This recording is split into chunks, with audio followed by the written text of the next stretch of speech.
Hello my dear students, welcome back to the next video of the same chapter number 6, tissues. So in today we are going to understand the different question answers and exercises that are given in your NCERT book. Let's get started quickly बेटा.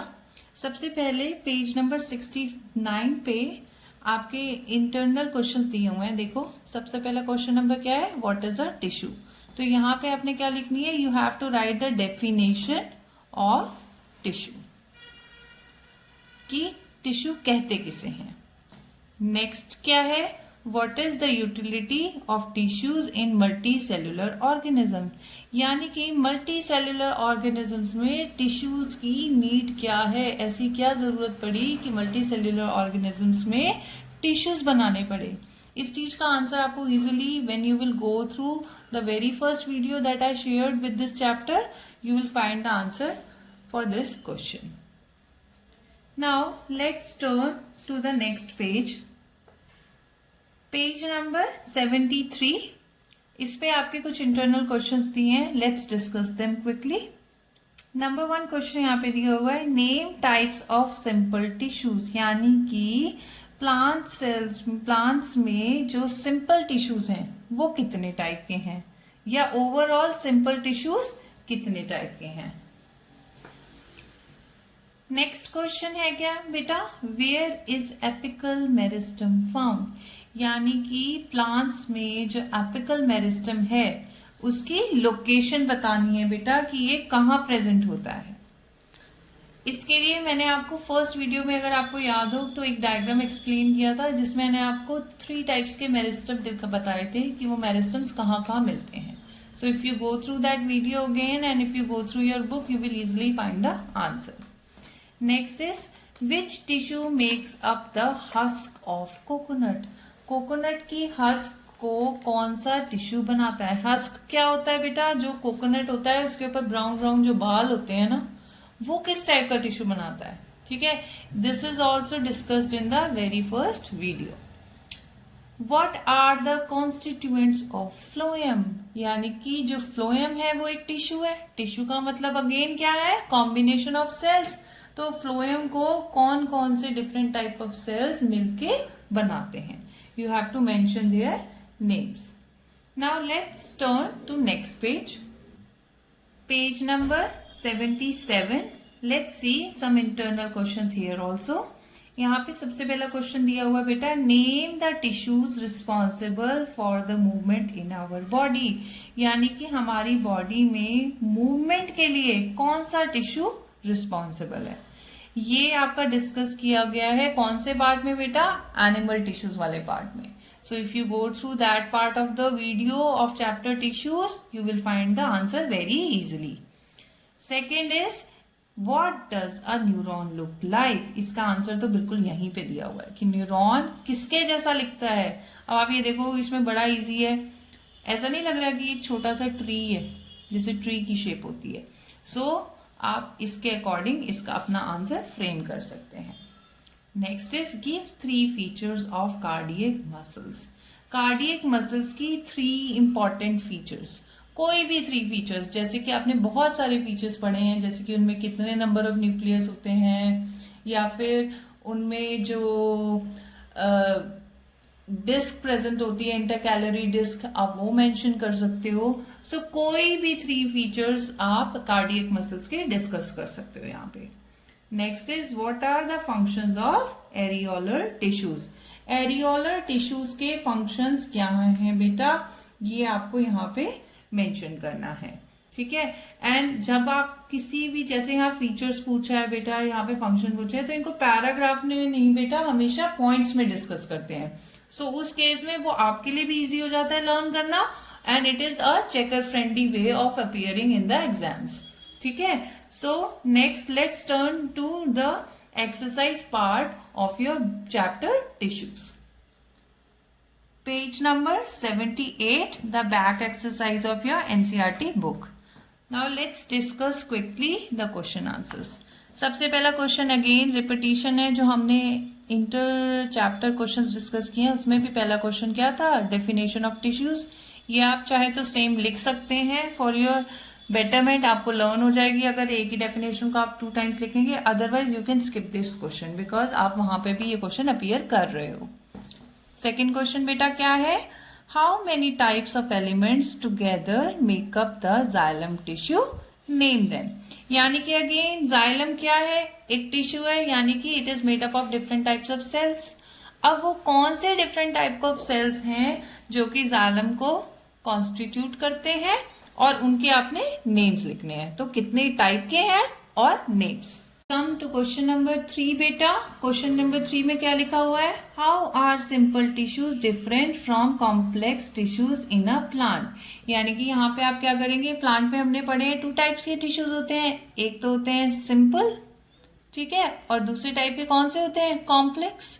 तो आप इनको जब आप differences लिखते हो बेटा, हमेशा you should make a chart और a table like this in a tabular form. आप डिफरेंसेस को ऐसे करके अपीयर किया करो, ठीक है। तो आप इसमें यहाँ क्या लिख देंगे, जो प्लांट्स में सिंपल टिश्यूज होते हैं और कॉम्प्लेक्स टिश्यूज होते हैं, उनके बीच में क्या क्या डिफरेंसेस होते हैं। Now let's move to question number 4। Again there is a differentiating between question. अब इसमें आपको 3 टाइप्स की चीजों में डिफरेंसेस बताने हैं। किसमें, पैरेन्काइमा, कॉलेनकाइमा और स्क्लेरेन्काइमा में क्या क्या डिफरेंसेस होते हैं। लेकिन एक चीज का ध्यान रखिए, you have to discuss these differences on the basis of their cell wall. यानी कि ये तीनों ही टिश्यूज की जो सेल वॉल है उसमें क्या क्या डिफरेंसेस है, उस बेसिस पे इनके डिफरेंसेस डिस्कस करने हैं। यानी कि पैरेन्काइमा टाइप के टिश्यूज की सेल वॉल का कॉम्पोजिशन क्या है, आप ये बता सकते हो। सिमिलर वे में कॉलेनकाइमा की सेल वॉल का कॉम्पोजिशन क्या है, और स्क्लेरेन्काइमा की सेल वॉल का कॉम्पोजिशन क्या है, ठीक है। इस वे में आप इसको डिस्कस कर सकते हो। अगेन आप यू विल मेक 3 कॉलम्स, एक में पैरेन्काइमा लिखोगे, कॉलेनकाइमा लिखोगे और स्क्लेरेन्काइमा लिखोगे, and then you will appear this differentiation. Next number of question is question number 5, what are the functions of stomata. ठीक है, इसको हम जरा दोबारा से एक बार फटाफट क्विकली डिस्कस कर लेते हैं बेटा। अब बेटा इस क्वेश्चन को डिस्कस करने के लिए जो आपको स्टोमेटा का फंक्शन बोला है, हम जल्दी से एक टॉपिक कवर कर लेते हैं जो कि क्या है, एपिडर्मिस। एपिडर्मिस भी बेटा एक टाइप का टिश्यू है, ठीक है, और इसमें इसको टिश्यू क्यों कहते हैं, क्योंकि it is made up of group of cells. लेकिन यहाँ पे सेल्स जो हैं they are present in a single layer, एक सिंगल लेयर में ये सेल्स प्रेजेंट होते हैं। अब इस एपिडर्मिस का मेन काम क्या होता है, इस एपिडर्मिस का काम ये होता है कि ये प्रोटेक्शन प्रोवाइड करती है। अब वो प्रोटेक्शन किसी भी चीज से हो जाती है। जब हम किसी चीज को प्रोटेक्ट करते हैं मतलब हम उसको किसी भी टाइप के नुकसान से बचा रहे हैं। ये प्लांट को किसी भी टाइप के नुकसान से बचाती है। अब वो नुकसान कैसे हो सकता है, वो नुकसान हो सकता है एक्सेसिव हीट से, यानी कि ऐसी प्लेसेस जैसे डिजर्ट्स हैं जहाँ पे सनलाइट डे लाइट बहुत लंबी होती है और वाटर की अवेलेबिलिटी बहुत कम होती है। उस केस में क्या होता है, ये जो एपिडर्मिस होती है ये बहुत थिक हो जाती है, मोटी हो जाती है, ठीक है। और ये क्या करती है, it provides protection against water loss, ठीक है। यानी कि ये क्या करती है, इन प्लांट्स में वाटर लॉस नहीं होने देती। क्यों, क्योंकि थिक हो गई, वैक्सी कोटिंग बन गई। इसका सबसे कॉमन एग्जाम्पल क्या है, very easy, very commonly found, ठीक है, कैक्टस। कैक्टस में अगर आप देखोगे तो कैक्टस पूरा का पूरा जो होता है वो ग्रीनिश कलर का, ग्रीन कलर का होता है और उसमें छोटे छोटे छोटे छोटे थॉर्न्स लगे होते हैं। वो जो कांटे होते हैं, थॉर्न्स होते हैं, वो एक्चुअली क्या होती हैं, they are the modified leaves. यानी कि वो एक्चुअली कैक्टस की लीव्स होती हैं जो कि थॉर्न्स में मॉडिफाई हो गई हैं। मॉडिफाई क्यों हुई हैं, मॉडिफाई बेटा इसलिए हुई हैं क्योंकि जितनी बड़ी लीव होती है उसमें उतने ही ज्यादा छोटे छोटे छोटे छोटे पोर्स होंगे, ठीक है, क्योंकि एपिडर्मिस के बीच बीच में, एपिडर्मल सेल्स के बीच बीच में ये छोटे छोटे पोर्स प्रेजेंट हैं। अब इन पोर्स को क्या कहते हैं, इन पोर्स को कहते हैं स्टोमेटा। क्या कहते हैं, स्टोमेटा। अब इन पोर्स का काम क्या होता है, इन पोर्स का काम ये होता है कि ये गैसियस एक्सचेंज में हेल्प करते हैं। यानी कि plant can absorb carbon dioxide and exhale oxygen, यानी कि फोटोसिंथेसिस में भी हेल्प करते हैं। दूसरा इनका इंपॉर्टेंट काम क्या होता है, जो भी प्लांट जैसे कि वाटर सक करती रहती हैं रूट्स, तो वो वाटर कहाँ जा रहा है, डिफरेंट पार्ट्स ऑफ प्लांट, यानी कि वो शूट सिस्टम में भी जा रहा है, स्टेम पोर्शन में भी जा रहा है। अब जब वाटर बहुत ज़्यादा स्टेम पोर्शन में जा रहा है, लीव्स में जा रहा है, तो वो वहाँ पे एक्सेस में एक्यूमुलेट ना हो जाए, जमा ना हो जाए, तो वो क्या करता है, वो इन स्टोमेटा स्मॉल पोर्स के थ्रू एयर में इवेपोरेट होता है। इस प्रोसेस को क्या कहते हो, ट्रांसपायरेशन। इसको क्या कहते हैं आप, ट्रांसपायरेशन। तो बेसिकली स्टोमेटा क्या काम कर रहा है, एक तो गैसियस एक्सचेंज में वर्क कर रहा है, और क्या कर रहा है, ट्रांसपिरेशन में हेल्प कर रहा है। और ऑन द सेम साइड जो एपिडर्मल सेल्स हैं, ये क्या प्रोवाइड कर रहे हैं, दे प्रोवाइड वन, ये site, they are providing the site for the existence of stomata, जहां पे स्टोमेटा प्रेजेंट हो सकता है। और क्या कर रहे हैं, they have the protection role, कि ये प्लांट को प्रोटेक्ट करे किससे, वाटर लॉस से। In the same way it has an additional role in protection, कैसे कि ये किसी भी टाइप की मैकेनिकल जो इंजरी है वो प्लांट को होने से बचाता है, किसी भी टाइप के वियर एंड टीयर से होने को बचाता है। नेक्स्ट चीज क्या है, invasion of parasitic fungi. Invasion मतलब एंट्री, यानी कि प्लांट की लीफ में, शूट सिस्टम में किसी भी टाइप के पैरासिटिक फंजाई की एंट्री को भी ये रोकता है। कौन रोकता है बेटा, एपिडर्मल सेल्स, और एपिडर्मल सेल्स मिलके क्या बनाते हैं, एपिडर्मिस। ठीक है, so this is the role of epidermis and the small pores present in the epidermal cells. अब जो ये स्टोमेटा है, ये स्टोमेटा जो है वो further it is made up of two kidney shape, जैसे आपकी किडनी की शेप होती है, इस टाइप की दो सेल्स के फ्यूजन से मिला होता है। इन दोनों सेल्स को क्या कहते हैं, गार्ड सेल्स। क्या कहते हैं बेटा इन्हें, गार्ड सेल्स।